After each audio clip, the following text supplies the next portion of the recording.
आज का वीडियो फिर से एक बार चंद्रमा के बारे में है।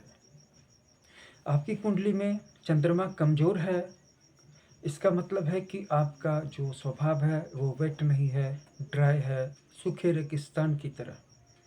जहाँ पर किसी को छाया नहीं मिल सकती, जहाँ पर किसी को ठंडक नहीं मिल सकती, जहाँ पर किसी को प्यार नहीं मिल सकता, जहाँ पर किसी को चैन, शांति और सुकून नहीं मिल सकता। दूसरों की कौन पूछे, आपको अपने आप को भी अपने आप से शांति नहीं मिलती।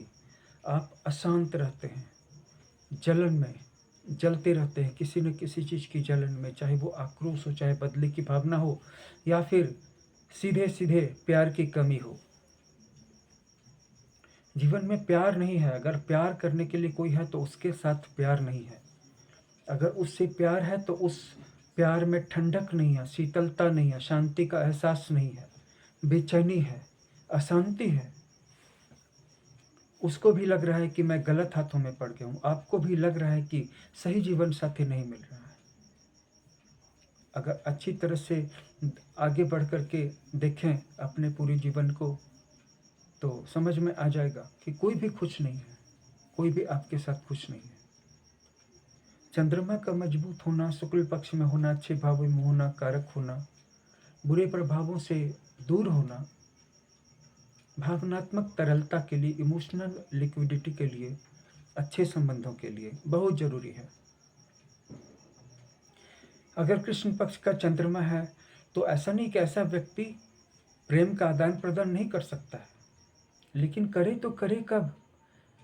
उसके अपने संदेह, उसका किसी पर भी डिस्ट्रस्ट, क्योंकि वह किसी पर भी ट्रस्ट नहीं करता है। हमेशा उसको लगता है कि ये सारे व्यक्ति उसके छिपे हुए शत्रु हैं, भविष्य में चल करके उसको धोखा देने वाले हैं। हमेशा उसको लगता है कि ये सभी उसकी एनर्जी को खींच रहे हैं, चूस रहे हैं।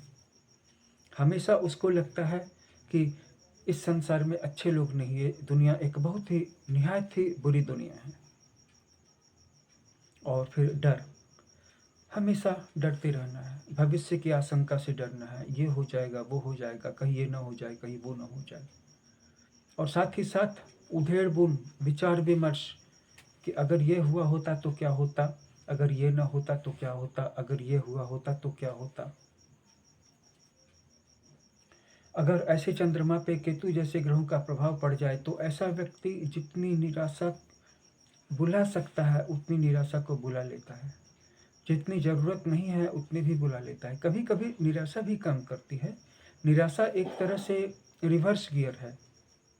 निराशा एक तरह से रेस्ट जैसा है, क्योंकि हमेशा व्यक्ति आशावादी नहीं रह सकता है। अगर हमेशा आशावादी रहेगा, हमेशा फॉरवर्ड गोइंग रहेगा, तो थक जाएगा, नष्ट हो जाएगा, चूर चूर हो जाएगा।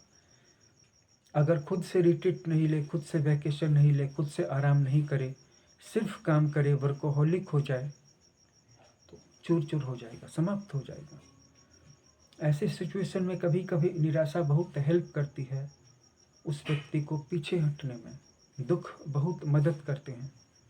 लेकिन केतु और चंद्रमा की युति, या केतु चंद्रमा सप्तम सप्तम, या कर्क राशि में केतु, ये सब क्या करते हैं?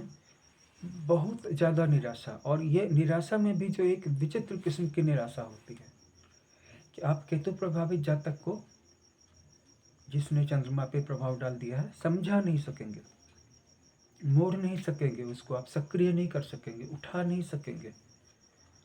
हारा हुआ एक ऐसा खिलाड़ी, एक ऐसा योद्धा जो अब फिर से लड़ने के लिए, फिर से खड़े होने के लिए तैयार नहीं है। अगर आपकी कुंडली में चंद्रमा मजबूत नहीं है तो उत्साह भी कम होगा, और संबंधों में तरलता भी नहीं होगी, न आपको शांति मिलेगी, और न ही आपसे किसी को प्रेम या शांति मिलने की उम्मीद होगी। वैसे ही कमजोर चंद्रमा को ठीक करने के लिए सोमवार के दिन भगवान शिव के मंदिर में जाएं, शिवलिंग पर जल गिराएं, नमः शिवाय का जप करें। अल्टरनेटिव मंत्र है ओम सोम सोमाय नमः। ओम सोम सोमाय नमः, इस मंत्र का जप करते हुए भी शिवलिंग पर जलधारा गिरा सकते हैं। अल्टरनेटिवली रात के समय में चंद्रमा को अर्घ्य दे सकते हैं, लेकिन रात के समय में जो मंत्र होगा वो श्रीम क्रीम चम चंद्राय नमः होगा। आप चाहें तो ओम भी लगा सकते हैं, ओम श्रीम क्रीम चं चंद्राय नमः, और मंदिर में ओम सोम सोमाय नमः। 2 अंक का लॉकेट बनवा करके अगर सिल्वर में पहन लेते हैं या अंगूठी में, चांदी की अंगूठी में 2 उत्कीर्ण करवा करके, या मोती पहन लेते हैं या मून स्टोन, इससे भी मदद मिलती है। पानी का ज़्यादा सेवन करें, 1-2 गिलास ज़्यादा पानी पी लिया करें, बीच बीच में पानी के घूंट लेते रहें। सफ़ेद, हल्के ब्लू, हल्के हरे, क्रीम कलर के कपड़े या बिल्कुल सफ़ेद वाले कपड़े पहने, इससे भी चंद्रमा अनुकूल रहते हैं। माता की सेवा करें, स्त्रियों को सम्मान दें, साथ ही साथ किसी से भी कड़वे वचन न बोलें, दुर्वचन न बोलें, किसी को तकलीफ पहुंचाने वाली बात, चाहे वो हंस करके ही क्यों न बोली गई हो, चाहे वो बड़ी शांत और ठंडे लहजे में क्यों न बोली गई हो, नहीं बोलें। और फिर स्त्री पर्याय का, स्त्री जाति का तो भूल करके भी अपमान न करें। अगर पहले हो गया है तो उसके लिए माफ़ी मांग लें, उसके लिए प्रायश्चित कर लें। यह सारे छोटे छोटे उपाय हैं आपके चंद्रमा को मजबूत बनाने के लिए। एक बार चंद्रमा मजबूत हो जाएगा तो न सिर्फ आपकी भावनात्मक शीतलता वापस मिल जाएगी, जीवन में प्रेम और प्यार भी वापस लौट जाएगा, और साथ ही साथ मैं पहले भी बहुत बार बता चुका हूँ कि दूसरे जितने भी प्लैनेट्स हैं उनकी जो एनर्जी आपके जीवन में आती है वो चंद्रमा के माध्यम से हो करके आती है, और धन का प्रवाह लाने का एक बहुत बड़ा जरिया है। जैसे शुक्र धन देने वाला ग्रह है या देवता है, लेकिन वो धन देगा चंद्रमा के माध्यम से। इसलिए अगर एक चंद्रमा भी अकेला अगर पुअर है, कमजोर है, वीक है, बुरे भावों में बैठा है, शत्रु राशिगत है, नीच का है, कृष्ण पक्ष का है, नवांश कुंडली में कमजोर है, डिग्री में कमजोर है, या ऐसे भी जब ग्रहण लग गया हो तो ग्रहण के बाद भी चंद्रमा की स्थिति कमजोर मानी जाती है। तो ये सारे दुष्प्रभाव दूर हो जाएंगे जो मैंने आपको उपाय बताए हैं।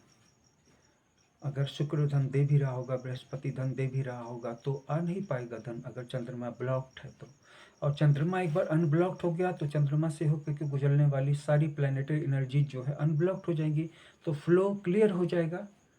तो जो कुछ भी ब्रह्मांड से होकर के ग्रहों तक आता है, तारे तक यानी कि सूर्य तक आता है, और उनसे होकर के जो भी हम तक आता है उसमें जरिया चंद्रमा है।